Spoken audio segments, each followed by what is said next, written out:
Relisons Deutéronome 7.2. Mettons l'accent voulu sur l'attitude qu'Israël devait adopter envers ces nations de Canaan. Quelle forte parole que celle-là. Tu les dévoueras par interdit, tu les détruiras entièrement. Ils devaient être voués à la mort sans miséricorde. Tu ne traiteras point d'alliance avec eux, tu ne leur feras point grâce. Dans le 5e verset, nous voyons la raison de cette attitude en ce qui concerne aussi les rites religieux de ces nations. Voici comment vous agirez à leur égard. Vous renverserez leur autel. Leur religion, qui sous-entendait le commerce avec les puissances sataniques, devait être traitée sans miséricorde. Vous briserez leurs statues, les statues qui servaient à l'exercice de leur culte. Vous abattrez leurs idoles et vous brûlerez au feu leur image taillée. Telle devait être l'attitude d'Israël vis-à-vis de l'idolâtrie de Canaan, derrière laquelle se dissipait l'adoration des démons.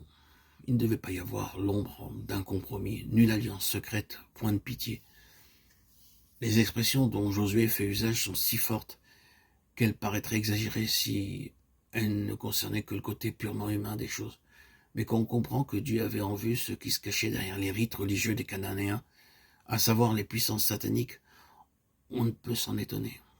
Paul met ce fait clairement en lumière dans son épître aux Corinthiens, où il dit qu'une idole en elle-même n'est rien dans le monde, mais que ce sont les démons qui sont cachés derrière l'idole.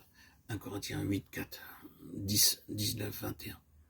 La guerre que Dieu conduisait en Canaan était donc dirigée contre Satan et ses armées, car la religion de ces peuplades n'était autre que de la démonolatrie. Tout y parlait de communication avec les puissances diaboliques. Le pays était comme imprégné de ce que nous définirions aujourd'hui sous le nom de spiritisme. C'est la raison pour laquelle l'attitude du peuple qui représentait sur la terre le Dieu 3 fois saint devait être impitoyable. Soulignons chaque mot de chacune de ces phrases afin que la vigueur extraordinaire de ces expressions soit imprimée dans nos entendements et dans nos cœurs. Elle nous trace en effet notre ligne de conduite actuelle vis-à-vis des puissances des ténèbres et du prince des ténèbres, vis-à-vis de tout ce qui touche au domaine satanique.